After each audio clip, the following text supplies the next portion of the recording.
The famous clocks adorned the main station entrance on the corner of Flinders and Swanston Streets, and that's where we'll start our look around Flinders Street Station. Used as a meeting place among Melburnians for decades, the phrase "meet me under the clocks" is common among locals.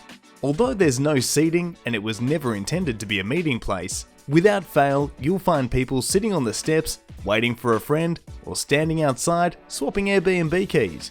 These clocks continue to serve a valuable purpose even in the modern era, with time shown for next trains to depart on each specific line.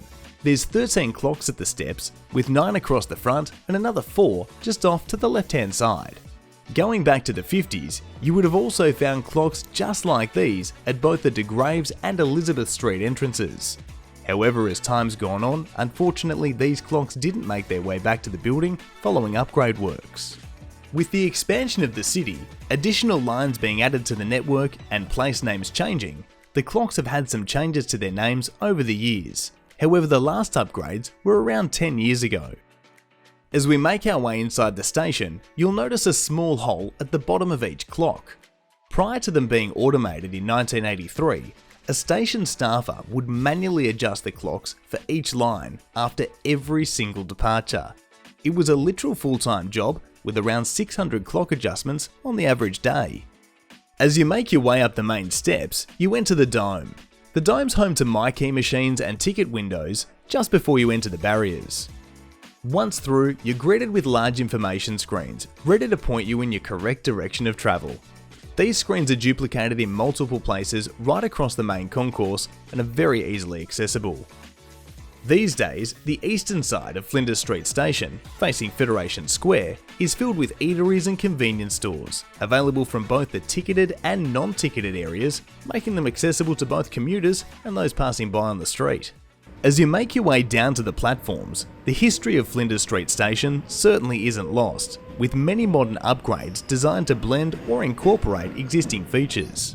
This seems simple, but since opening in 1910, the size of the city, the increased numbers of commuters and expanded lines has put pressure on Flinders Street to remain a viable mass transport hub, something it excels at today with an average of 70,000 commuters coming through on any given day. Flinders Street Station holds the title of being the oldest railway station in Australia, known widely for its architectural styling.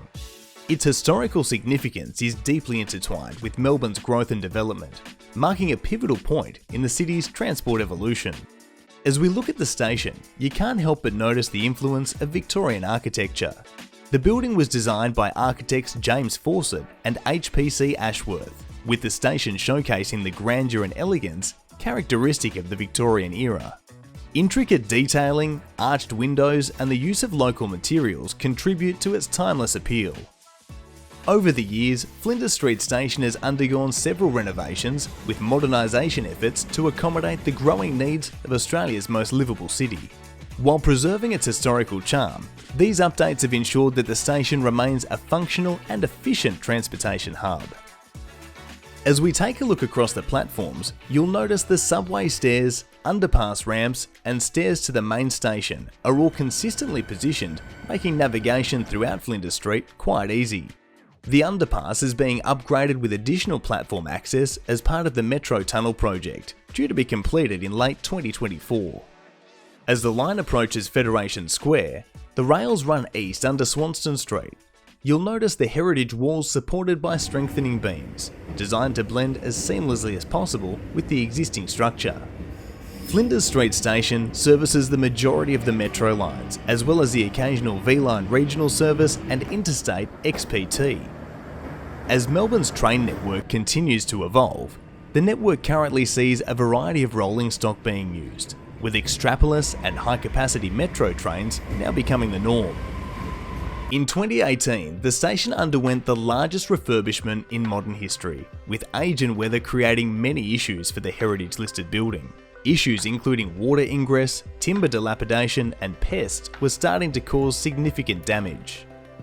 Glancing around, you'll find over 700 windows adorning the exterior of Flinders Street Station. Now, this is no mean feat for the team of carpenters completing very detailed work by hand in order to keep everything as original as possible. As part of the upgrade, Development Victoria installed LED performance lighting around the entire exterior. This clean, crisp lighting installation was done with heritage in mind, with the light sources completely hidden from sight at street level. The new lighting is a great example of bringing new technology together with history. It brings the building to life and showcases the vast architectural elements of the station, with often unseen nooks and crannies now catching the eye. It is quite hard not to just sit and marvel. As Melbourne's train network continues to expand, the current Metro Tunnel project will see the construction of the new Town Hall station already underway, which will be located under Swanston Street between Flinders and Collins Streets. Melburnians might remember this as the former McDonald's site. The new Town Hall station will use the existing underground passenger connection directly to Flinders Street Station. This will allow commuters to conveniently interchange between Metro Tunnel and City Loop train services without having to touch on or off again. There's a lot more to explore through Flinders Street Station, so I've included some great links in the description below. Better yet, if you can, make the trip and have a look around yourself. It's amazing what you can find right here in your own backyard. And if you'd like to see more videos just like this, be sure to subscribe. See you on the next one.